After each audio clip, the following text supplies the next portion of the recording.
What's up, everybody? Welcome to the very first episode of That's Not My Job podcast, where every single week we're bringing you some of the most successful business owners and industry experts to discuss how they built their organizations, scale to achieve their goals, and share their best secrets that makes their businesses tick. I'm super excited to have this series. Again, this is the very first episode. This is going to be crazy. This is something that I'm super excited to have this on the YouTube channel and share with not just folks in the real estate world or the virtual assistant world, but everybody. I think someone, no matter what walk of life or whatever business that you're in, can get a ton of value from this series. So I'm excited to get this started. This is funny because this podcast is probably a little over a year in the making. We were initially going to call this thing like, I don't know, like virtual assistant insider secrets of the success. It was this whole thing we're going to be doing last year, and it never came to be. It was one of those things where Pace, Cody, myself, we all got super busy, and we're always like, we're going to get around to it. We're going to get around to it. We're going to get around to it. We're going to do it. And then like over this past year, just like I feel like most small business owners, does anyone ever feel like you can't get out of your own way? Do you ever feel like so many things in your business would just fall apart without you in your business? Right. And that's me. Like typically I'm like, oh, well, no one can do it as good as me. So I gotta take this thing on because I don't want them to drop the ball. And I end up taking responsibilities and stuff and slowly start delegating these things.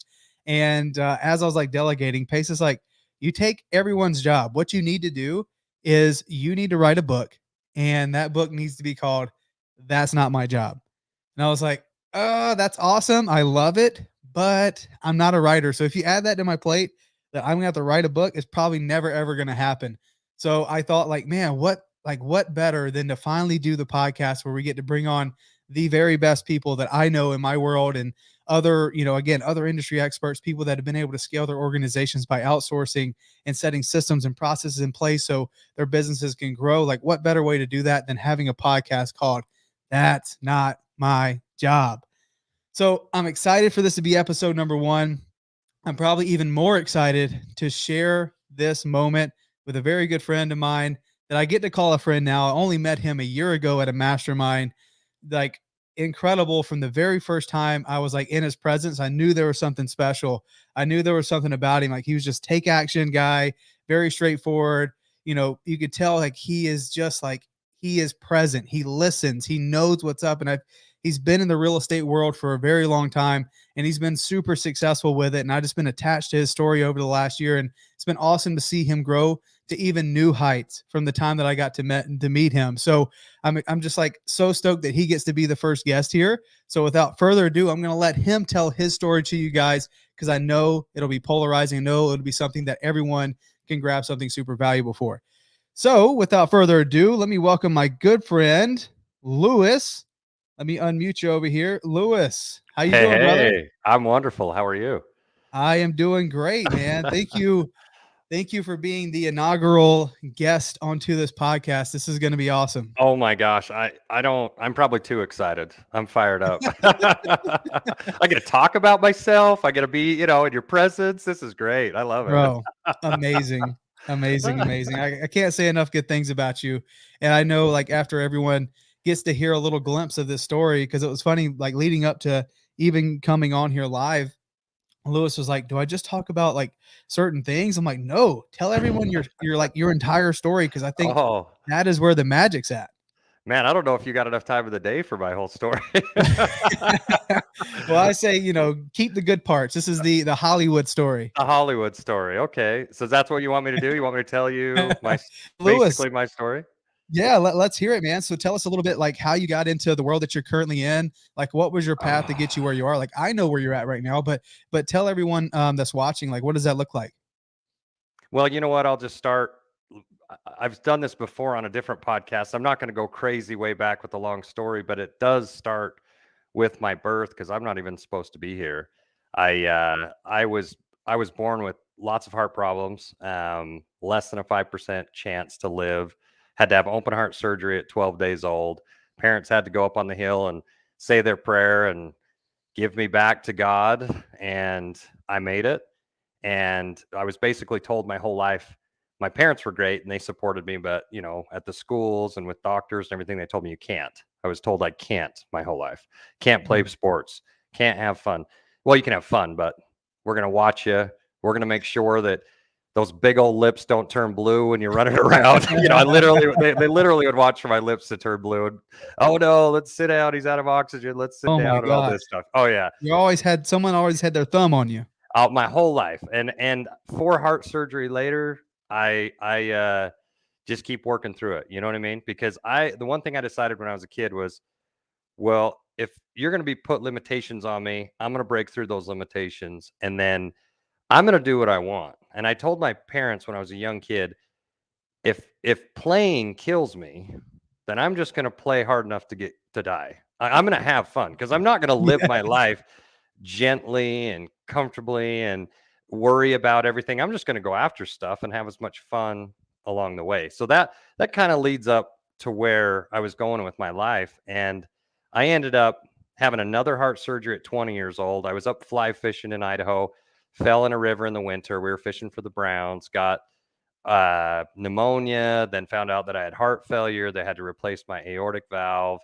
I was dating my girlfriend at the time. She's now my wife.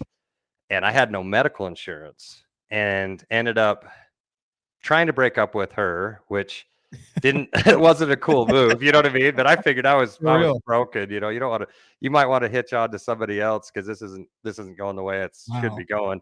So I basically started out life bankrupt, because I mean, you can't get any lower than where I was at. I was 130 pounds after heart surgery and owed money, had to file bankruptcy. My girlfriend borrows me the money to file bankruptcy. So I thought, you know what I'm going to do? Yeah, dead serious. So I'm like, you know what I'm going to do is I'm going to become I did not know self-employed. that. That's Oh, crazy. you didn't know that? No, that's awesome. I mean, that's crazy, but that's knowing where you are now, that's incredible. It's insane, right? Yeah. So she is an amazing girl. She obviously didn't marry me for money or any of those things. We just fell in love, and she's been ride or die the whole time. And I will give a shout out to her. I wouldn't be where I'm at today without her, because she believed in me. She supported me the times I didn't, right? She paid the bills when I couldn't. So having a ride or die life partner like that, who through thick and thin supports you, is probably the biggest thing in my life. In fact, I have a saying I've looked at ever since I was a little kid. It's 21 suggestions of success. And the number one is marry the right person. This one decision will decide 90% of your happiness or misery. Yes. Oh my gosh. 100%, Absolutely. right. So yeah, anyways, so that led to, you know what? I'm already down and out. What does Lewis Weaver do? Why don't I just become self-employed? I mean, I'm already bankrupt. That's where most people go self-employed to get bankrupt. Right. Like, let's Yes. let's You're do like, I got this, nothing to lose. I got nothing to lose. So I became a mortgage loan officer. Who doesn't want to get their mortgage from a 20-year-old who's bankrupt, right? Everyone's knocking at the door. Everyone wants to deal with that. I don't anymore. I'm 39, but I had a baby face. When I was 20, I looked 13, man. So Right. I am just trying, working my butt off, knocking doors, calling people, sphere of influence, working my butt off. And I had to work odd jobs along the side, man. I was electrician apprentice for a while. I kind of went a few different places in my life, because I didn't know if I was raised in a family that wasn't wealthy. We were really poor, the youngest of 8 kids. I didn't really have a mentor to teach me how to do anything financially. And where I lucked out is my dad gave me a book, Rich Dad, Poor Dad. And he said, okay. Yep. why don't you read this? And I said, I'm in. I read it in like 2 days. And I said, I'm not buying that new truck. I'm going to start buying rental properties. So that got me interested in real estate. I feel like that's like the one book that I feel like is like, the 7 degrees of, whatever real estate investing. I feel like Rich Dad, Poor Dad has touched so many people's lives in such like an empowering, real way. It's crazy, to you were at the point where you're just like, hey man, I'm going to do whatever it takes. Yeah. And that one thing just like completely 180, like here's your path. Yes. Yeah. It was a paradigm shift in my life. I just said, I'm going down this path, and I'm going to start. I got in love with self-help books, and because there's people who are already successful, who have made millions of dollars. I'm not going to reinvent the wheel. I'm just going to listen to them. I'm going to dive into that, and I'm going to learn from them. So that was kind of my first mastermind, if you will. Now we get together. I get to meet people like you that inspire me and move me forward in my business. and give me new ideas. But back then it was books, man. I was just Yeah. reading through books, reprogramming my brain. Secrets of the Millionaire Mind's probably one of my favorite books as well, because it helps you reprogram the blueprint in your mind that you've been told your whole Uh-huh. life. And I got to That's thank Cody Barton fantastic. for that too, man. Cody Barton was telling me about, when I gave him the story about wanting to buy a nice car, and he was like, "You grew up poor, didn't you?" I'm like, "Yeah." He said, "You ought to read this book." That That took me sounds down like that. Cody. That Yeah, sounds that like sounds like Cody. Cody, just straight to the point, which is which So is good. He so recommended good. that book to me too, and I got it like an arm's distance right here beside me. Oh, That yellow best book book right ever. there, There you that's go. Secrets of the Millionaire Mind right there. It's fantastic. I recommend everybody listen to it. So, or read it. Well, Mhm. anyways, so then I become a mortgage loan officer, and then I found out something really cool. When I was doing mortgages, I didn't know anything, right? I asked my broker, why are we doing, because we were doing 80-20 loans. This was back before the '08 crash. So we were doing 100% loans. So 80% on the first, 20% on the second. And I said, well, why is the 20% like 2 points higher, 3 points higher? And they said, well, Mm. because they take all the risk. I said, what are you talking about? They said, well, if they don't pay their payment, it goes out of the auction, and then the first mortgage sells it, and then the second mortgage gets wiped off. And right there, paradigm shift in my mind, like, what if we bought those? What if we Ooh. bought those? There's 20% equity built in from whenever they bought it. It's Mhm. probably appreciated. Yep. Hmm. And then my friend Matt did a ton of research. He started buying them out of the auction. Hey, this is where you can get them. They're out of these trustee sales. So I start doing all the research. 23-year-old kid, because I spent a few years doing the mortgage loan officer thing. Sure. You I saw flipped an my opportunity. Yeah, I flipped my first house at 23 years old, almost threw up. I went to the courthouse steps right here in Ogden. There's Yep. all these millionaire guys that don't dress that nice. They dress like bums, I swear. They're just Mhm. whatever. I thought millionaires showed up with like a gold chain or whatever, but they just show up and they're Three-piece they're suit, all the things, yeah. yeah, just flannels, chilling. But they didn't like that I was bidding on the houses. This new guy that's not part of their little group is bidding Mhm. on the houses. And so that was kind of a fun story where I told them I was going to bid anyways, and they got upset and it got a little heated. And so I'm getting in an argument with somebody, and then I'm trying to buy a house, right? And Right. I do buy it. And I remember I had to, at the time, now it's 20,000, but you had to bring a $5,000 check with you and sign it over right then, just hand it to them. And then if you Right. didn't have the money within 24 hours, you lost your money. And 5 grand at the time was a lot of money for me. And so Yes. I buy this, and then I almost throw up. Never forget this. I'm signing the paperwork, and my hand was just like, I don't even, it would look terrible. My signature was the worst signature you've ever seen, because I'm just Oh like, my gosh. I just put it all on the line. I got my friend to invest with me. I put down money from my line of credit on my house, money from his line of credit on the house. We're going all in on this. And then I just worked, Gotta man. work. I just went to work. My friend Matt helped me paint the house. We redid the house, sold it, and we've renovated it in 30 days, had it sold in another 30 days, 60 days on the dot. We got a check for $29,500. And I just thought, Wow. there's an idea. That's pretty Wow. cool, That right? is awesome. Yes. So then I started thinking, to make this easier. And man, I don't want to say this on here because people won't like it, but Say I it. didn't really, uh, that's all right. Polarizing, right? I didn't like realtors. So Yeah, no, hey, I I'm didn't with it. like realtors. Some of the experiences I had reaching out to realtors and trying to get information and having them help me on flips. I love realtors now. They're great. I just didn't have a good understanding of what they did. Right. And what I thought was, oh, they're going to take all my money, and I work my butt off. They're going to take all my commission and this and that. And so I just had the wrong idea of realtors. So what did I do? I'll get my real estate license. I'll just get my real estate license, because then I can represent myself. I can buy the properties. I Right. can fix up the properties and sell them. It's just one more feather in my cap, and it's going to be a good. And I'm so grateful I did, honestly. And now networking over the last 17 years with some of the best agents in the country, they're amazing. Realtors work their butt off. They earn their money. They're worth their money. Get a The good one. reality is that most real estate transactions go through realtors. Yes. So having that idea, and that's like most people, and especially in the real estate investing world, most people think like the realtors are the big bad guys. Like I Mm-mm. can't work with realtors because they just trying to kill my deal. In reality is if you know how to talk to people and you bring value to the table, like if 90% or more, I don't know the exact number, but all these transactions going through real estate agents or realtors, you might as well be friends with them Mm-hmm. because there's a tremendous amount of opportunity there. Tremendous. Where do you think all the buyers are at? Yeah, All the buyers have a realtor.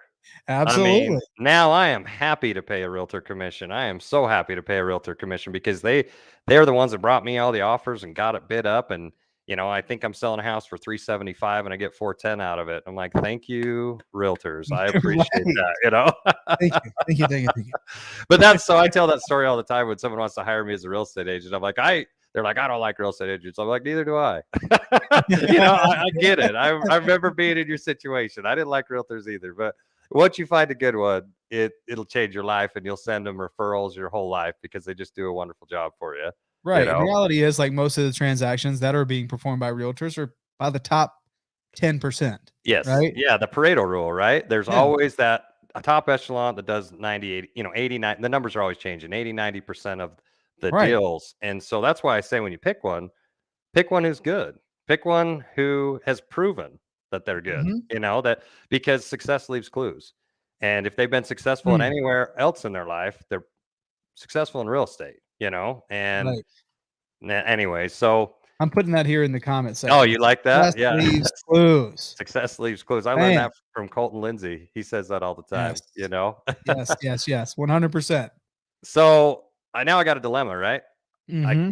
Back then you couldn't get health insurance very well being self-employed. And I had this little thing called heart disease. So I thought, okay, we're Like gonna have real, like, cause yeah. you have a big old scar right there. And I've had 3 open heart surgeries and one where they went up my leg. They replaced my aortic valve twice. They fixed my mitral valve and they've done a coarctation of my aorta when I was a baby. And I'll have to get more heart surgeries in my life. I'm not done yet. Mhm. But what does Lewis think at that time? Okay, I've already done self-employed. I should become a firefighter. That's what I should do. Because guess what? I'm not giving up this entrepreneurship. I am not giving up owning my own business. I love it. I'm addicted to that. But how am I going to have health benefits? Well, what if I work 10 days a month, man? I heard those firefighters only work 24 on, 24 off, this Right. and that. Easy They life. just sit at the fire station with their feet up. You're waiting for fires. I'm gonna just do a bunch of real estate while I'm sitting there. Again, completely wrong. Like always, completely wrong. But the one thing I've always been good at is being decisive and going after things. If I'm gonna do it, I'm gonna do it. So I start calling Mm. around. Before I pay and get my fire certs and go through an academy where they're probably going to be pretty hard on you and make you run and do push-ups and scream and yell at you and everything. Maybe I ought to make sure that I can actually do it. So I talked to some fire chiefs and they said, yeah, if we know you've had heart history, we have a lot of firefighters that have medical problems. As long as you can pass the physical and a doctor will sign you off, you're okay. So I went to my doctor. He looked at their SOP online and said, I think you can physically do that. That's fine. I'll sign you off. Now put up or shut up, right? And I'm like, well, Right. I played sports and stuff and I just was dizzy when I ran, so I thought that was pretty normal. So I went in the fire academy and now I've just learned to work without much oxygen. I Right. just try to think when I don't have much It's like it's oxygen in my so brain. much harder for you, Yeah, like, yeah, everything's spinning. yeah. So I went through the fire academy and that taught me a lot in life. The fire academy taught me how to become a businessman and how to communicate with people. That sounds weird, but you're thrown in with a group of people. What do you learn? You learn teamwork. Mhm. You learn team before self, right? Because if you're a good firefighter, you care about your community, you care about your family, you care about your brotherhood over yourself. And so and they taught some great things too, where, we joke around if you caught on camera, everybody, you owe everybody ice cream. So you're constantly not trying to get the credit for what you're doing. You're just trying to better the team. And that can Right. go a long ways in running a company. Absolutely. I Yeah. think especially running a company today Mhm. where gosh, I think and this is so awesome for why we're here right now on this podcast is the fact that the opportunities and the options are limitless for the people that will be working in your organization. So if Limitless. you can't encourage teamwork, if you can't be a great leader, if you can't build meaningful culture that like like in the firehouse, like that is what it's all about. I imagine that was an incredible learning experience. Oh my gosh, and the people I met, the fire, I was joking around, them sitting around doing it. They're amazing. They're training all Mhm. the time. They come to work, they do a regular job, a 9 to 5. They're checking their trucks, they're doing CPR classes, they're going around doing public events, they're checking your fire hydrants. They stay busy all day. And Right. then in their evening time is their time. But remember, they get calls 24/7.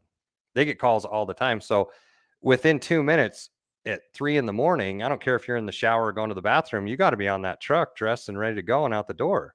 Mm. And I was taught by some amazing people who instilled in me that you need to be the person you would want to show up with your house on fire. If Ooh. your daughter or son or wife or spouse was having a heart attack and not breathing, you should be the person that shows up. That's the person you should strive to be every day, Ooh. every single day. Yeah. So don't get caught up in your I'm tough and I'm cool and I'm awesome and look at me, and just get back to the basics, because everything's in the basics. Get back to the basics. Work on those basics. Get better and better and more efficient at the simple things, and that'll make you a much better, because they taught me another. I can give you these one liners all day long, right? But Yeah. slow is smooth and smooth is fast. So that's the other thing I was taught. When you're going on a structure fire, instead of panicking and try and put everything on as fast as you can, I just would take a breath and be like, just get your mind right. Once you get your mind right, you're okay, and you're putting your turnouts Right. on methodically the same way every time. Boom, you're dressed. Next thing you know, you look around, you're the first one dressed, because Right. you've calmed yourself down. That And makes how sense. That makes so much sense. Like when everybody else is losing their head, you can stay calm in that moment and be Yep. collected. Yeah, That's the that number one makes thing. that makes total sense. Yeah, and the power of your mindset is gonna take you everywhere. I Mm. mean, tell me the difference between a billionaire and a homeless person. Mindset. Mm. Of course, Absolutely. of course, there could be educational difference, intelligent difference, everything. I get that. They could come from different backgrounds, but you take someone with the right mindset and put almost every obstacle in their way, they're gonna succeed. They're Yes. gonna get better. They're gonna learn from their failures, and they're going to keep moving. They're either going to win or they're going to learn, Yeah, and we're they're gonna just have going new to keep moving standards for forward. ourselves, right? We're gonna the That's way it. we look at things, it's like, when you change the way you look at things, the things you look at change, right? And I think that 100%. goes into the mindset of, "Oh my gosh, this could be the worst thing ever," or "There's a silver lining here. Somehow, some way, I can spin this thing and make it productive. Like, how can I make this thing serve me?" Absolutely. Mm. And throughout my 17-year career, the one thing I've learned is you can make money in any market. You Yeah. just have to change the way you look at it. That's it. Mhm. I mean, you So could when pick someone me. says, "Lewis, what happens? You're in real estate. What Oh happens if no. the market crashes?" Perfect. I'm going to buy up some properties. I'm going to sell foreclosures. I'm going to sell short sales. There's Yes. a bunch of buyers out there waiting for that market to crash so they can jump in and get property.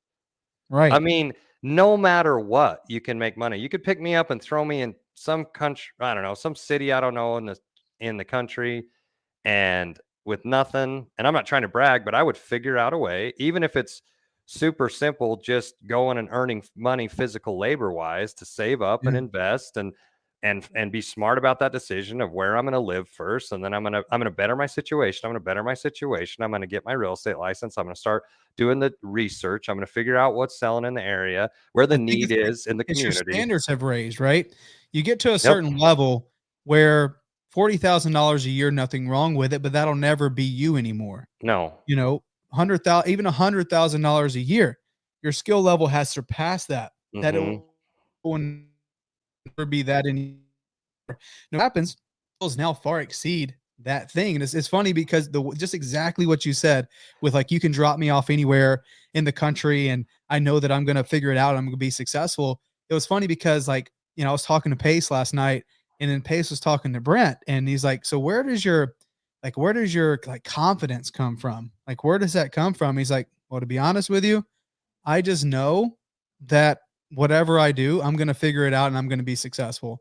You can drop me anywhere in the country, no matter what the circumstance or situation, I'm going to figure it out. He says, I've been through enough, I've experienced enough to know that I am going to be just fine. And you know where that comes from? holding yourself accountable. Well, I Yeah. guarantee when he failed, he looked at himself and didn't blame and point fingers. What could I have done different? Ooh. Okay, I'm going to Yes. take that. I'm going to get better and I'm going to move forward. So that's what builds confidence. I think it's such a cop out or such a shame when people blame others for their mistakes and they don't take extreme ownership. That's another book I love, Extreme Ownership. But Yes. when you don't take extreme ownership, you just push it off. And next thing you know, you play in the blame game and it's everybody else's fault. And you notice when something's everybody else's fault, nothing's ever their fault. Like that's their whole life, man. They didn't get their promotion because it was somebody else's fault. They didn't get that car because it was somebody else bought it before they got there. They didn't, it never is their fault. And I'm the Nothing ever opposite. changes. Everything's my fault. I Yeah. look at it as if a team member fails, what could I have done better to prepare that team member? Ooh. What could I have done? That is a tough one to own. It You know, is. when you bring someone on your team that you, as the business owner, as the leader, decided to hire them, that was your decision, and Mhm. then they're not successful, the easiest thing to do, the cop out thing to do is like, "Oh, they're just not the right fit." Right. Right? It's like, "No, you're the one who made the decision, so you were wrong." Right? And how could you had made this better? And if you approach it just like that and what you're saying, that's when things get interesting. That's when your business really starts to take off and like who knows where it could go, right? Oh, absolutely. I mean, I agree with that 100%. Is there people not that are not a good fit? Is there people who Sure. take advantage? Absolutely. But you better make sure that you did what you could. And you Right. better make sure that you have upfront agreements that they know their standard, they know what they need to provide, you know what you need to provide. And then it comes to a simple conversation of, are we keeping our agreements? Right. And then if you're not, they can move on, but they'll There's a fire lesson in they'll it. fire themselves. Right. There's a lesson in it. And it's funny because like all the stuff that I talk about with culture and stuff, like we were at the same mastermind when it was Yes, sir. happening. Yes, And it was sir. like that was such a like a life-changing thing for me because I started to look at the team different. I started to look at the internal communications different. And man, like how big of a difference does that make? Oh, it's everything. When people Mm, ask, how do you have a successful wholesale company? How do you have a successful real estate team?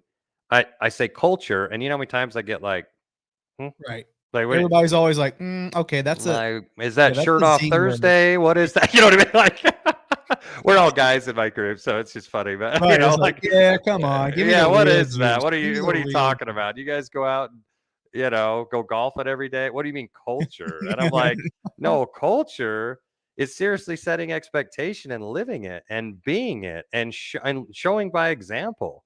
You know, I'm running a real estate team now as I still produce real estate and I'm training them to be the best agents in the state. I'm training them to be Mm, elite, to be if anybody comes to selfless plug right here. If anyone comes to LW real estate, right? We're going to take care of them yes, and they're badass going to people. get that yeah, that exceptional experience every time.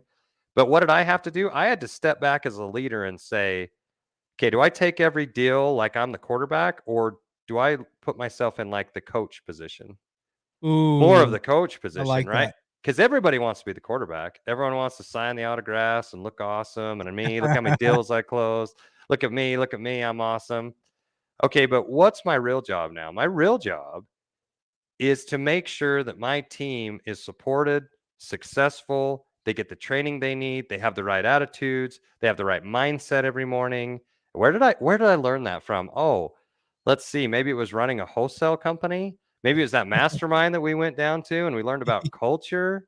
You Yes. know, Colton at the WGR has been teaching me about culture for a while, for a couple of years now, and it really is making Yeah. a lot of sense now because you have to. He always says you got to say something 7 times before someone hears it first, and that's me. It's probably 20 times. I have to hear it over and over and over before I'm like, Right. yeah, that makes a lot of sense. And man, Say so it that over and dude, over and over. So one more time for over, everyone watching.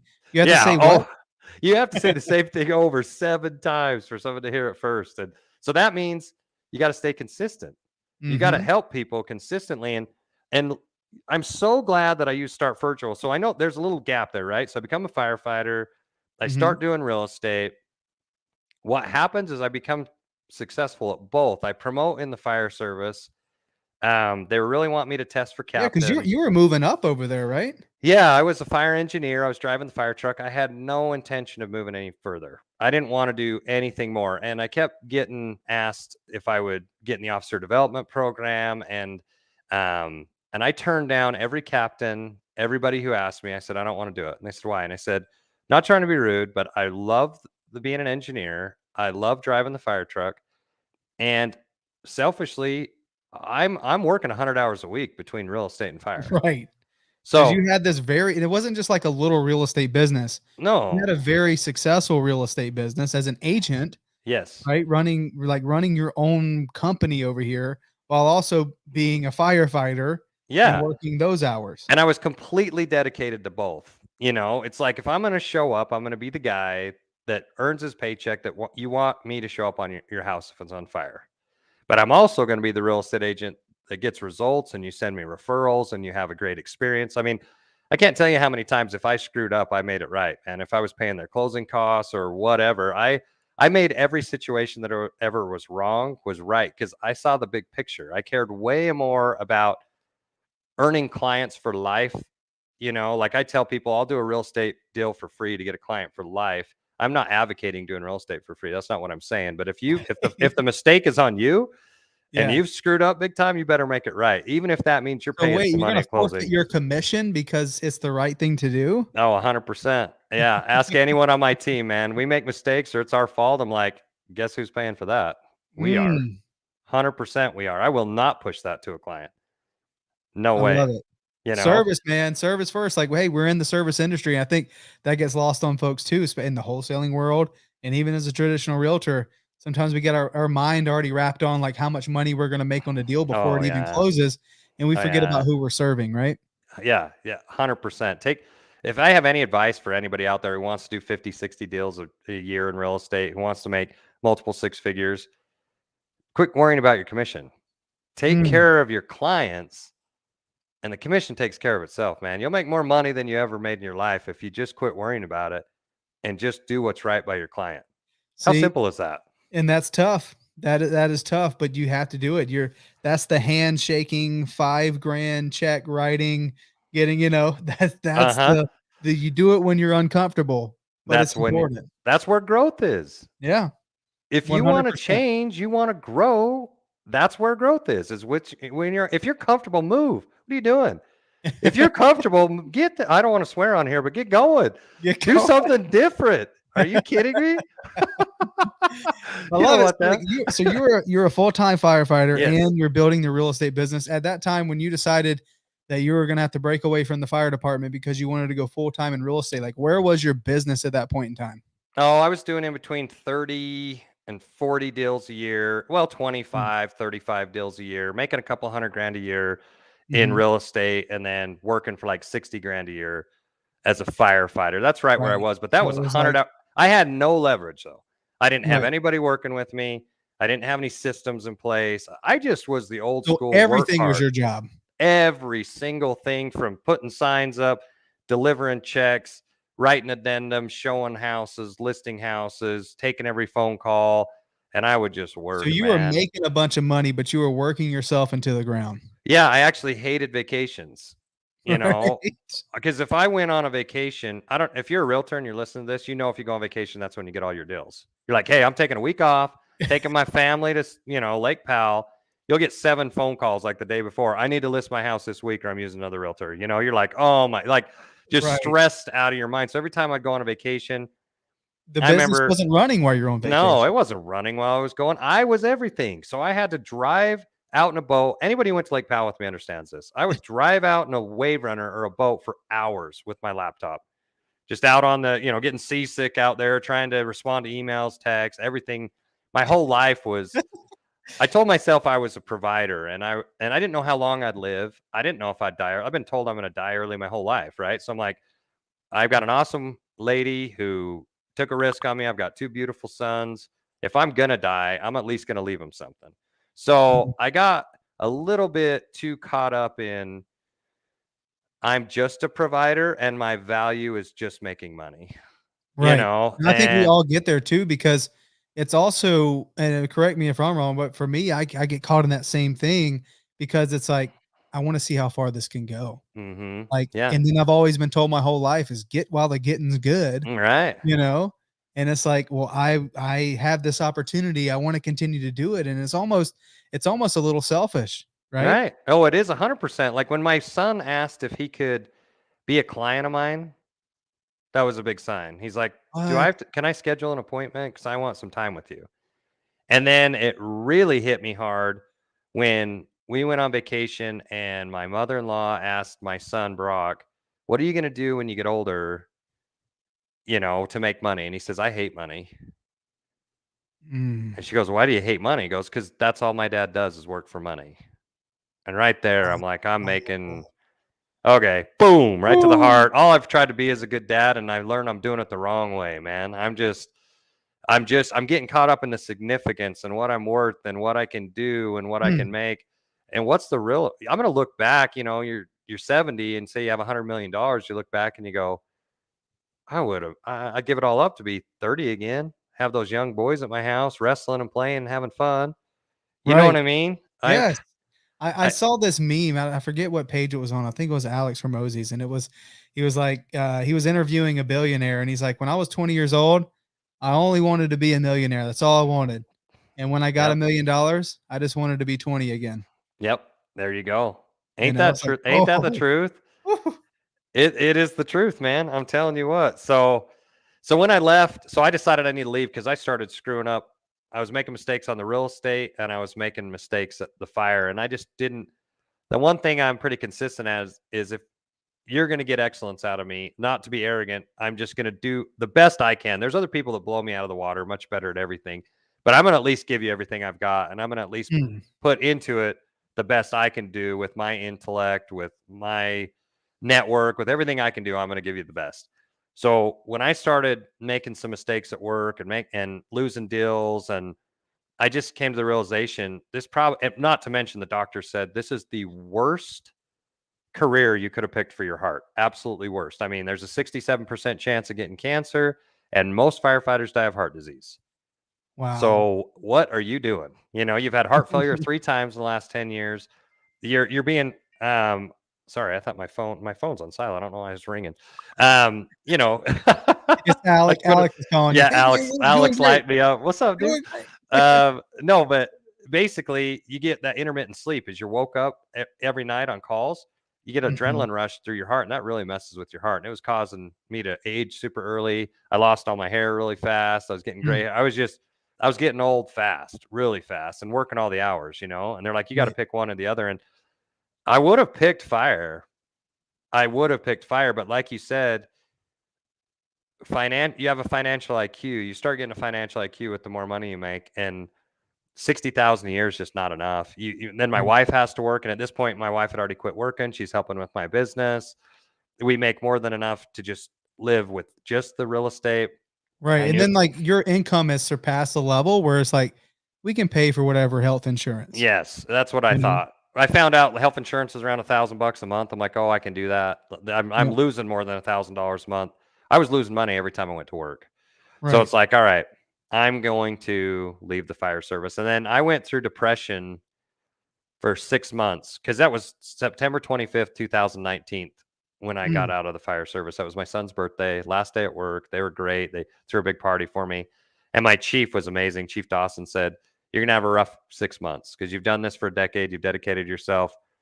You're going to miss the guys. It's going to be, but after right. 6 months, you should be okay." It's And he not just nailed a it. money thing, there's a No, there's a lot there. and I owe so much to the fire world. Most all of my clients are fire. They're fire, Mhm, EMS, military, police. I give discounts. I help them move. We built this bond, and so right, I love my clients. People say they like their clients, and they all do, and they all love their clients.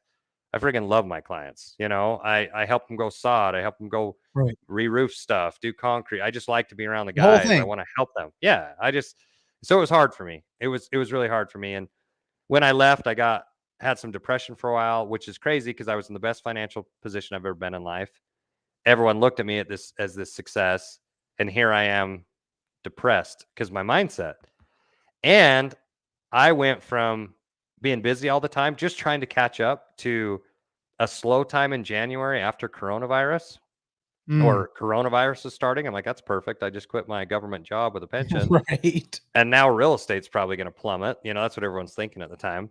Yeah. And I just remember being super depressed. And then I got into a mastermind that Colton Lindsay runs with the WGR. And he had a wonderful conversation with me and talked solely about like, where'd all your confidence go, man? You're a firefighter. You're a successful businessman. Why are you acting down and this? And you know what I mean? You got to change your mindset. You're the one that decides. When you're self-employed, that's the biggest thing. Yeah. You've got nobody to give you assurance. Right. You've got to build that. Yeah. And you need people in your corner. Yep. Just like Colton, guys, are you watching? This is the reason why you join masterminds or network. So you have people at a high level that can check you. Yeah, they can check you. They have no problem saying to your face, right. I'm not going to say what he said, but it made it super clear that I was kind of being a wuss and I needed to not just like toughen up, but reevaluate what you're doing. It's perspective. Get a different perspective. And he said, are you having a little trouble with your wife? I said, yeah, a little bit. We've been arguing and she's sad. And he's like, you know why? Because her rock left. You know how scared she is right now? And this isn't about men and women or anything else like that. I mean, you're the provider. You're the one that's the driver. I don't know if you can tell, but I'm red, alpha, type A. I go after things. Yes. My wife is the opposite. Gentle, amazing, wonderful, kind, sweet, So she's used to me going after stuff and she helps. I'm the visionary. She's the integrator, which is a huge compliment to her. She knows 10 times what I know. She's amazing. She's the reason I'm successful. But he goes, she's lost that guy that she fell in love with, that you've lost your spirit, man. And he's like, you're easily going to do it. Gave me some processes and steps to, move forward with. And then he said, I want you to go give your wife a hug and tell her, I'm sorry. I've been gone. I'm back. I've got you. We're going to do wonderful. This is the right decision. That's so good. And then I do. She breaks down crying. Just melted into my arms. And I realized, I'm like, you know how important it is for me and my family to have that assurance, that mindset, that focus, that drive where I'm going in life. But don't forget the priorities. But how do I get to those priorities? How do I freaking make money and spend time with my kids? There's a little thing called leverage. There's a little thing called scalability and leverage and VAs. But and sometimes, look, man, that's tough, to get to that point. And I think that was it's so crazy. Like looking back, you can always connect the dots a little bit, but like it was so necessary that happened and you went through that and you're like, yo, I'm not being myself. But all of a sudden you hit that wall and you realize that there's got to be a solution, right? There is a solution to this. Yeah. What is going to make me happy? What is going to make me fulfilled? Hey, I'm going to have to give up some of this control because as business owners, it's tough to give up control because this is our baby. This is the thing we've been nurturing and keeping alive because we believed in ourselves. Now we're like, here's some of this. Can you take care of it?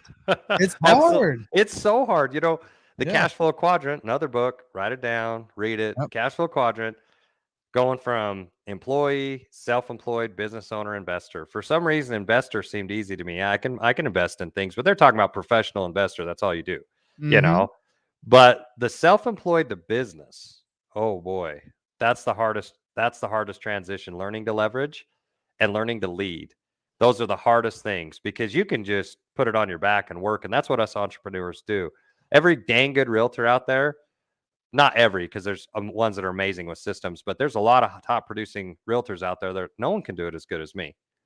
No one can do this. I am the freaking, there's a reason, man. I got the sauce, baby. I got it. I've got the X factor. I'm the man. I can do this. Like, I can't teach you what I can do. I'm special, And what you find out. So this was the point that you felt like you needed help to reach that vision. Yes. The next step for you. Yes. And I went to a mastermind, and I don't know if you know these guys, but Cody and Matt got up and they started talking. Cody Barton and Matt Beard get up there. And there's these guys that are just awesome. I liked their vibe. I liked talking to them. I had no idea how successful you guys were. And you get up there and you start talking about multiple businesses and employees and this and that. And I'm like, what the, I work 100 hours a week. How are these guys surpassing me by like leaps and bounds? Like I'm riding on the horse and they go by on a jet. And I'm like, Oh my gosh. that seems like that's better. I want to do that. That's a lot better. I want to do that. And Alec Evans was with me, and we're at this mastermind. And you start talking VAs. I didn't even know what that meant, bro. VA. I'm like, Yeah, like veteran the affairs. yeah, like, are we talking about loans now? What are we doing here? Like, what a VA, a virtual assistant in the Philippines? Like, what in the heck is someone going to do in the Philippines for you? Oh, yes. What the freak? You know what I mean? So me and Alec are looking at each other, but they're obviously where we want to be. I want to learn from these guys. And then, obviously everything evolved, and that awesome idea of, hey, we're going to have a mastermind in Arizona to teach you how to start wholesale. You know what me and Alec did? We started right then. Nope. I'm going to call them. We're going to hire a VA right now, whatever that is. And we're going to start working with a VA, and we are going to start paying for leads, and we're going to start calling on these leads, and we're going to start buying wholesale properties. And I said to Alec, I want to make all the mistakes right now. So Make when all the we go to mistakes that bad. mastermind, we're going to learn, man. Because if we go there all in 3, 4, 5, 6 months, we're 6 months behind. Let's do it now, and let's just mess up like crazy. Right. And I think So people are afraid to make those mistakes though. People are afraid to just get started because they're like, I need to have everything perfect. But you guys are like, I don't know really much about it, but let's just go ahead and give it a shot yes, and let's just do it. And I think also to that is that I think even especially even for like you being in the real estate world for up to this point, it was like what, 15, 16 16 years? years. Yeah, right. Yeah. 16 years. To be able to say, okay, take everything I know, put it over here. I'm going to learn something brand new. Right. Which, yeah, and I was decently successful. Right. Everyone tells me like, Your what are you business was doing? cranking, like, Yeah, yes. what are you doing? You'll probably take a loss for a little while. And I'm like, yeah, but here's the thing. The wholesale opens up a whole nother world, and I can scale it and grow it faster than real estate. And that's what I was thinking at the time. I'm like, I could Right. just go to wholesale. I could have my team get fired up and running really well with my sphere of influence, and I can work that, and I can have a secondary income that has higher potential revenue that I could leverage out most of it. And then what Right. I learned is that's still limiting belief, because I use a virtual assistant for my personal real estate, my retail real estate. And guess what? Getting VAs did. It taught me how to run my real estate team. Mm, Because list talking to you guys, and I gotta give a shout out to you guys. The only reason I'm successful with their VAs is because I think anybody would be, to be honest with you. They're fantastic. They came trained. They hit the ground running. They got me leads the first week. They made it really easy. They made it yeah. really easy for me to be successful. But I didn't want just a VA that maybe burns out in 3 months and then I have to hire a new one and everything else. So I asked Matt and Cody, how do I succeed at this? How do I excel at this? And they said culture. It's all about culture. Okay, what do you guys do? And they sent me everything I needed, man. I do stand-up meetings, which I also learned from Colton as well. We do morning Mhm. meetings. We do call calibration. We treat them, here's a novel idea. We treat them like they're our partners, our business partners, our friends, our family. They're on our team. It's crazy I how that mean, works, right? It's crazy that you start treating people like people regardless of their geographic location, whether they have right? an accent or not, whether they Yeah. have whatever, give them a ton of respect and give them a clear vision of how they can succeed. Empower them, inspire them, motivate them. I know those are just words and that's easy just to say, but how do you do that? Every morning, even if you don't feel like it, you get on the phone call. You talk Yep. about your wins. What was your favorite thing about yesterday? What was our victory from yesterday? Tell me about your life. Okay, I share a win. You share a win. You share a win. Awesome. Now let's go over what we're doing today. Awesome. Here's our call list. I want you to do this. While we're talking about that, let's go a little bit over the dialogue and what we're going to say today. What are we looking for? What are motivated sellers are we looking for today? Okay, do you have any questions? Do you have Right, any but it takes concerns? effort, It takes right? It effort. takes these things that you have to do, but it's crazy how it affects that top line and bottom line whenever you spend time with your people. Doesn't matter where it is. And I think that's just an ode to sometimes we don't know what we don't know, and then we Yeah. don't know the things that we don't know, right? It's like Right. as we're growing businesses, like a lot of us and you guys that are watching, maybe you're making more money today than you have ever made in your entire life. So you're going out and venturing into the unknown, Oh, right? 100. Right. But what Lewis said earlier is success leaves clues, right? So even as you're going through this void of things that you've never done before, and you're like, yes, we're going to continue growing. I don't know, this is crazy good, but I feel like I'm doing the right thing. You look up to the people that are doing it at a level that you want to be at, and that's what Lewis was saying in the mastermind. Is like, okay, well, I can model that, and if I literally don't try to reinvent the wheel, you can model that, and you can get very similar results, Oh, right? 100%. Well, 100%. I'll give you another example. I Hmm. started my own real estate company, LW Real Estate, had my own Hmm. brokerage, 12 agents under me. It was going great. I decided to change everything up again because Hmm. I'm a visionary and I go after stuff. Yeah. Because I thought I could run my business. And you know what I found? Running a brokerage costs a lot of money, takes a lot of time. And we're not just Mm, talking with team building, we're talking about with compliance, back end work, right. a lot of the tedious stuff that I didn't The love. yearly things that you have to go through and the Yeah. handbook and all the Yeah, stuff. exactly. And I'm like, you know what? Some of the most successful agents I know are going to Real Broker.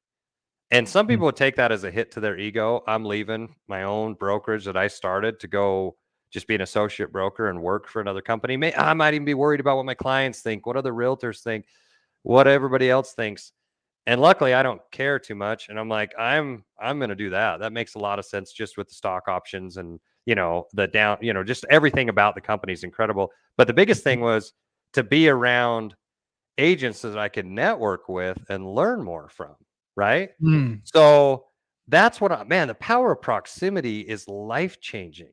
It's absolutely. wouldn't you say that's like one of the number one things? You change your mindset by being around the right people. The power of proximity changes everything. Oh, absolutely.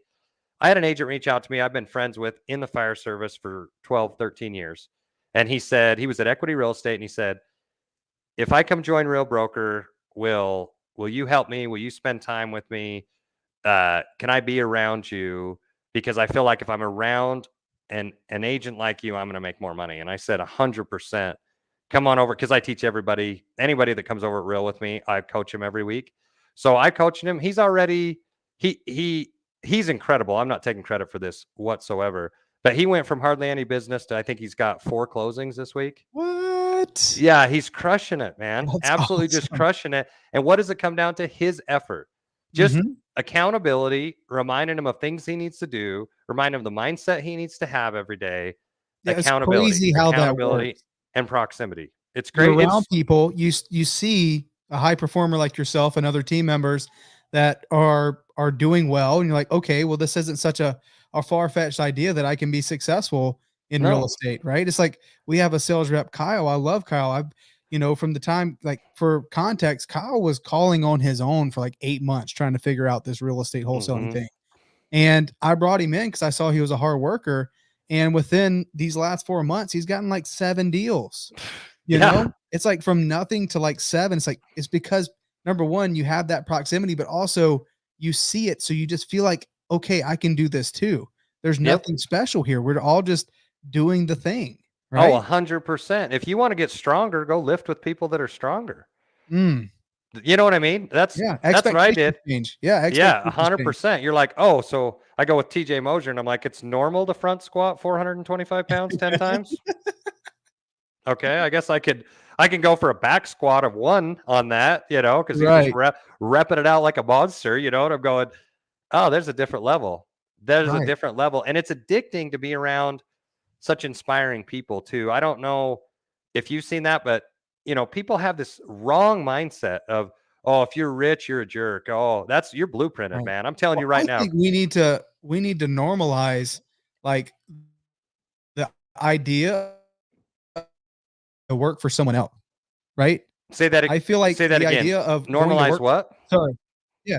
I said I think we need to normalize the idea of going to work for someone else, right? Of if you're Yeah. stuck and you're getting going and you have, like, you're trying to get your business going, like, I'm an entrepreneur, but nothing's clicking. like, what's wrong with going to work for someone for 2 years and go make more Mhm. money than you have in your entire life and learn this whole entire thing and then go do your own thing, Well, why right? do you think it took me a decade to become successful in real estate? Because I didn't join a team. Yeah. If I would have joined a successful team, like the people I'm around now, 15, 17 years ago, literally, I would be worth 10, 15 times what I am now. I would have figured out these processes, these systems. And I like to just pound my head against the wall and figure it out myself. Sure, that's great. But it would have been a lot better. And I look at it at my agents on my team. The average agent does 6 to 10 deals a year, right? We were looking at our pipeline. The 3 agents on my team, we have 31 deals in our pipeline. That's pretty Mm, good for 3 newer people. yeah, Alex got some years experience, but 2 right. other brand new people, Well, that's Alex is a pretty good. badass. Yeah, and Alex a badass. He's if another book, can I get more books? Yes, Rocket all the Fuel. books. Everybody write these Yeah, books down. Rocket Fuel, baby. That one, I mean, I'm a visionary and Alex an integrator and a visionary. Alex good at Mhm. everything, but he's really good at integrator. And it just, visionary is like, I'm going to the top of that mountain. And the integrator's like, okay, I've done a little research. We might want to start at dawn, and there's already a path over here, and we might want to bring rope with us. And there's some other, Right. you know what I mean? Yeah, Because the yeah. visionary is just going to march out there, you know I what don't know I how mean? we're Make doing it it. We're just happen. Yeah. going. I'm going, baby. I am going. So, but it's a beautiful mixture when you get an integrator and a visionary together. That's why they call it rocket fuel. You can Right. succeed at different levels. So at what level is your business at right now? Right now, well, if you want to add my team, we're looking to close about 100 deals in a year. We're looking Wow. at, yeah, me personally, my income around a half a million a year, which is Wow. is pretty good to double your Yes, that's income pretty good. That's in a take home. year. Yeah, yeah. If you can double your income in a year by surrounding yourself around the right people and leverage. I was afraid of leverage. Oh, it's going to cost money to get a VA. It's going to Yeah. cost me a few $100s a week. And then I realized, oh my gosh, my VA she does social media posts. She helps with my admin stuff. She helps me stay organized. She does marketing. She's amazing. All my VAs. First of all, shout out to my VAs. They are the Woo. bomb. Oh my gosh. I love Eric. I love Joan. I love Zara. They are incredible. We have one that calls all day long, like 6,000 people a month to find off-market properties for our sellers, for our buyers rather, for our Mhm. buyers or for our investors, right? Which is buyers as well. But if you are having trouble finding a house, we literally go, what house are you looking for? Like I just did this for a client today. Okay, you're looking for a Rambler under 500,000 with a 3-car garage in between Northern Ogden to Brigham City. All right, what we're going to do is we're going to pull up all the homes that match that criteria and we're going to have Joan call them all. And Wow. she's going to work on her script to find you that property. What a And then value add. yeah, and then when we find you that property, I'm gonna go meet Alec and I are gonna go meet with them, see if they'll sell the house to you. Right, and you got clients who are like, "Wait, what? You're gonna call people to see if Yeah. it'll fit in this off market? It's not listings? What are you talking about?" And isn't there some magic right there? Because what does a seller think when you tell them that? Wow, you're working pretty hard. You're Right. calling off market properties to find a buyer, right? Or find Yes. a seller for your buyer. I'm gonna use you to list my house. So, So we've like, got listing deals from it. We've got wholesale deals from it. We've got holds. We just did a fix and flip that we closed on last week, and we made 65,000 bucks. wow, let's go. Yeah, it's pretty Little legit, right? little crowd noise. Yeah, so That's we awesome, flipped man. a duplex, we flipped a normal house, we've wholesaled them, we've held some long term, and So then you we guys have bought really been ramping up this year. This sounds like something that, Lewis of 2, 3 years ago, or even I don't know how long ago, couldn't have a done year this all ago. by himself. A year ago. Honestly, for like I said, my advice to anybody out there is pay to learn first. Work to learn. Sorry, let me say that again. Work to learn before you work to earn. You're going to make more money off being around the right people and you got to pay to play. To be around high caliber people, you might have to be Mm, in their masterminds. You might have to pay them for their experience. You might have to say, "Hey, you made $1 million in real estate last year. What's it going to cost me to come work with you?" You might, yeah, you're going right. to give them some of your commission. You're going to pay to be around that person to level you up 15 times, or you can just try it yourself And that's why there's a 90% attrition rate in real estate. I'm sure in wholesale, it's the same thing. 90% Absolutely. people who start quit within a year. Yep, 100%. And it's because they get stuck in that little mode where, and I mean, I get it, where you feel like you have to do it all on your own. And that's why I say I think we either need to normalize working with other people or having strategic partnerships. That's it. 100%. Start virtual. Shout out to you guys. Has changed my life. I mean, I can go on vacation now. I know I'm getting voicemails. Things are getting handled. Zara's got all of my retail organized. So I can just say, hey, Alec, I'm going out of town. Anybody that calls, hey, Zara, what's going on with this file? Boom, pulls it up. Here's everything that's going on. She's got a spreadsheet built out of literally when everything gets done. She just Mhm. can do admin tasks. Obviously, you can't have a VA do stuff that a licensed agent can do. Totally, that's fine. But you know how much stuff they can do for you without Right. having a license? Right. It's almost endless. For sure. And I think about like, hey, if we realistically want to take home $500,000, or how much of top line revenue do we need to generate? It's like, how many things are you doing that isn't like $500 an hour task, right? Right. Do you Right. think you could outsource Exactly. it for cheaper? It's like, absolutely. Those are the things like you have virtual assistants and other team members handling your social media, Hmm. setting My dinner marketing. reservations, like so Yep. much stuff. Yeah. Oh, when I buying these headsets, Yeah. Zara, will you look up the best headsets to buy? You know what I mean? Why Uh-huh. not? And here's what I've found. They work their butt off. And it was a Mm. really big moment for me when Joan said, I said, give us your win, from last night. And she goes, I'm so glad that you guys bought another house. I've been praying for your success because I know as you're more successful, we can continue to work with you and you can bless our lives with your knowledge and your information. She's not even talking about money. She literally she got emotional, made us all emotional because she's like, you've changed our lives. Mm. You've changed our lives. That you want to talk about culture? Then Zara gets emotional and she says how thankful she is and she prays for us. And we've got people in the Philippines working so diligently hard. In fact, you got to be careful. They're so hard on themselves that you got to be careful. Like I can't come down on them. I can. They'll listen to anything you say, but you used to yelling at someone, getting mad at them, you'll crush them because they are putting their heart and soul into getting you a deal. Like she will Yes. apologize up and down that she didn't get us 3 leads in a day, and we're like, hey, you're kicking butt. You're doing incredible. Right. We're like we're taking names right now. We're doing amazing. And Zara, it's like, hey, I need you send out. Let's do a search for all my buyers. Let's send out thank yous. Let's send out this. Let's do that. Let's do marketing. Can you build this for me? Can you here's a bunch of paperwork that I want you to rebrand as LW and do this and that. Blah, blah. Okay, boom. And then like a few hours later, she's like, okay, I'm done. What's next? You know what I mean? Just like, and then Right. if I don't respond, say I'm in a meeting, if I don't Mhm. respond, she doesn't sit around.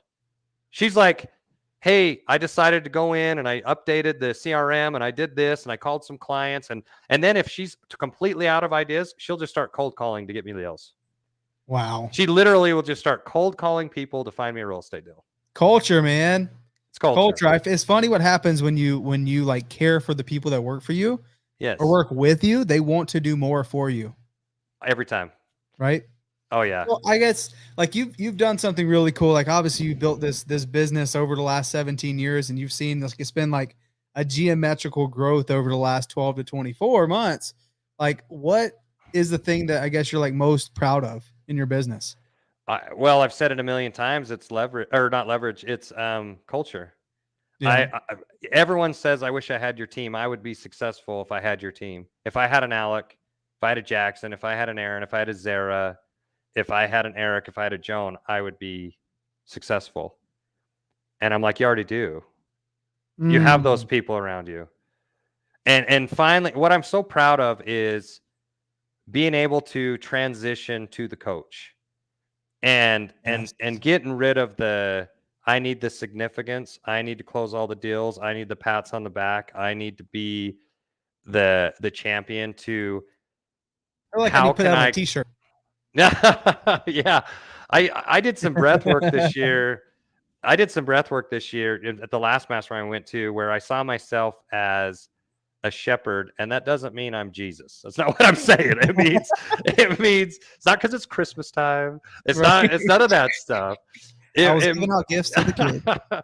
it meant something to me that, and I'm not calling the people around me sheep. Like, you don't. It was something very special to me, to where, in the moment when I saw myself, I was a guide, and I was helping others achieve what they want. And I figured out Mm, that's my secret in life. I've always helped my clients get what they want, but now it's time to help my clients get what they want and my team to grow to the levels they want to achieve, because they absolutely can do it. So now they've got a full-time coach and boss that's woo. 100% just, I'm gonna build a bunch of really happy millionaires who give back to the world. Who, I mean, that was a fun thing. Our team gives back every month. I mean, we Yeah. gave away a few $1,000s on Facebook. In fact, it broke my Venmo, because we just put Really? on Venmo. We put on Venmo because Colton gave me the idea. Yeah. Hey, who Yeah. has Venmo? We'll just transfer you some money before Thanksgiving. And we were just doing like $20 at a time. I think we gave away almost $2,000, and it flagged my bank, it flagged Venmo, like shut Oh it my down, God. because it's just like 20, 20, 20, 20, 20, 20, you know what I mean? Like something's And going on here. yeah, but what's so cool is when you have a team of type A personalities, hard drivers, competitive, and what they want to do is give back. They want Mm, to help the community. They want to do good in this world, and they're learning balance. We've got each other's back. See, they're getting what I didn't have. They're not going to work 100-hour weeks. They're going to have time with their family. They're going to have time with their kids, and they're so supportive of me. When I say, like, this weekend, I'm going up to Island Park, they're like, "Go, we got this." there you go. You There's you know that what I saying mean? that says, "Your vibe attracts your tribe," right? I should write that down. I like that. Your vibe attracts your tribe. So Yeah. that's for sure. I'm proud of my team. I'm proud of my team at Start Virtual. Well, my whole team, because it's all one big conglomerate now. Yeah. There, Um, everybody works together no matter where you're at. yeah, it's incredible. I love that culture. I love the positivity, and I love to see that light shine in people's eyes when you talk to them about the mindset changes and how they already have everything in them they need. And from now Yeah. on, it's just a choice. You Well, can choose Lewis, to be rich. You can choose to be successful. absolutely. It is absolutely a choice. Well, with that, like, what do you think is like your gift? Like, if you could put it on anything, some people call it your superpower, some people call it the thing that you feel like you're destined to do. What do you think is your gift? It's not my hairline, I'll tell you that. It's not that. Um, Honestly, my gift is my communication skills and my social intellect. I've Mm, been able to read a room and understand what's going on, and maybe things people are trying to say, but they're not getting it out quite right. So you could probably throw me in any room with anybody, and I end up becoming friends with them, getting along with them, unless they're just vulgar, irate right. idiots. You know what I mean? Sure. Totally. But for the majority, most everyone's good, and most everyone just wants to be heard. And I can get in a room of most people and end up building a relationship with most of the people there. And that I say that I can go to it. I've literally been standing at the line at the checkout at Smith's and talked to someone and then sold them real estate. Because they ended up just liking me and talking to me and then get my Yeah. number and then I sell them real estate. And I would say that's my superpower. And I didn't have that my whole life. In ninth grade and before that, I was an introvert, and I know that sounds weird. I was quiet. I had social anxiety. I didn't like to be around a lot of people. I had just a few friends, really awesome friends, but just a few friends. And I remember Mhm. laying in my bed, another paradigm shift in my life where I thought, if I died, I don't know that many people would care. I just Mm, don't know. And maybe I needed significance. Maybe I needed a wanting of people to like me. I don't know. But yeah. I just decided, Contribute. yeah, I want to do something different. I think I'm okay at some things. I'd like to go after it. And so we moved to a new school. So here I'm a brand new kid at a new school and trying to meet people. And I decided at the first football game, I'm just going to stand there and get over my fear and introduce myself to every person that walks by, old, young, lady, man, doesn't matter. So I just sat and introduced myself, and a lot of people thought I was running for president.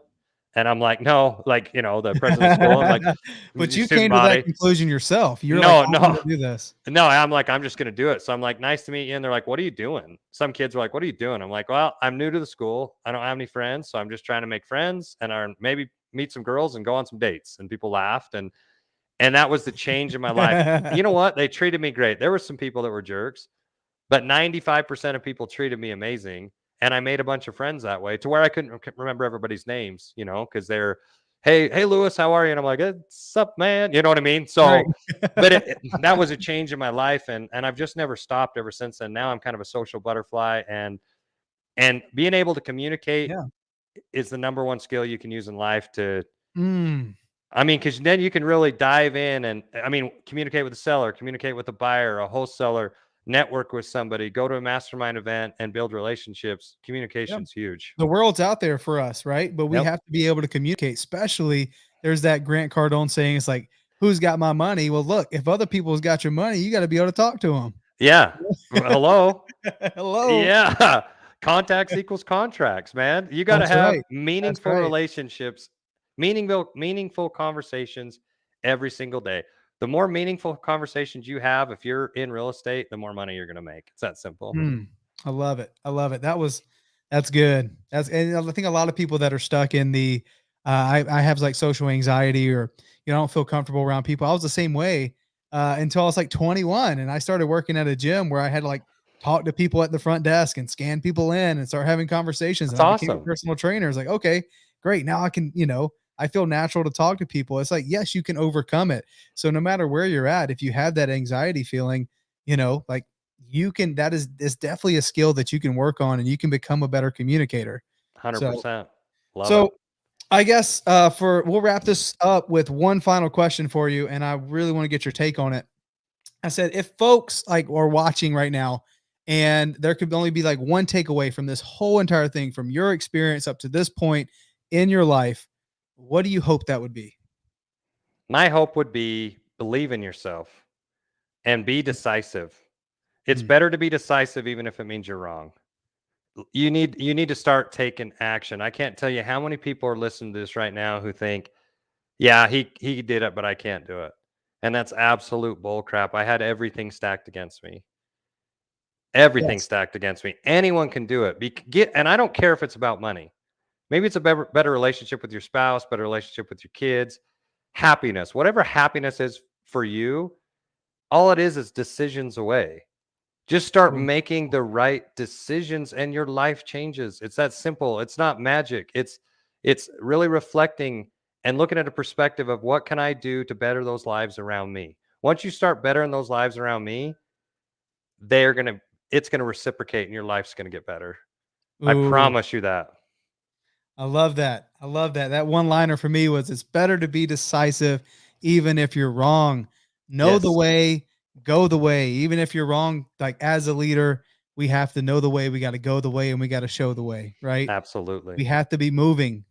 We have to be Absolutely. doing something, or else it's either you're growing or you're dying. And that, I love that, man. That is so good. It's better to be decisive even if you're wrong. Lewis, brother, thank you for Thank you, being here. brother. Like, you gave me a lot more than I even thought was going to happen on this pod. I'm like, before this, guys, I'm like, Lewis, yeah, we'll probably go for like 30, 45 minutes or something like that. And it'll be a ton of fun. But I was going to stop you because I was in the story. Like, Oh. you here watching just felt like, man, I just want to get to know Lewis more. Like, I feel like I want to be in closer proximity to Lewis because he's just a good freaking person, freaking awesome person. So Lewis, like, Thank you so for the much. people watching, like, how do they get a hold of you? Like what's the best way for them to reach out to you? Oh man, Instagram, it's LW Real Estate. L Face at LW LW Real Estate. Real Estate.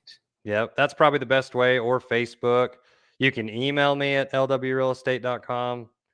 You can call me if you want. You want my number? Yeah, let's do it. What's your phone number? 801 Uh-huh. 668 Uh-huh. 1737. 1737. Yep. Put it on here. It's on the internet forever. Yeah, oh, it's here. It's going to turn into a song one day. No. 5430. Oh. 801-668-1737. Lewis, brother, man, thank you so much for being the Yes. first inaugural guest of this podcast. You blew me out the water. Like, it's going to be really tough to do any more after this. You really set the bar super high. I appreciate you so much, man. No. Thanks for taking some time out of your busy schedule to hop on here with us and hang out with us for well over an hour. Well, thank you. You guys have changed my life, and best people in the world right here. Thank you. Not me, you guys. Best people in the entire world. You've changed our lives, and I thank you from the bottom of my heart. Yeah, brother, I appreciate it, man. Okay. Have a good Absolutely. We one. love you, bro. Thank you. Love you too. Bye.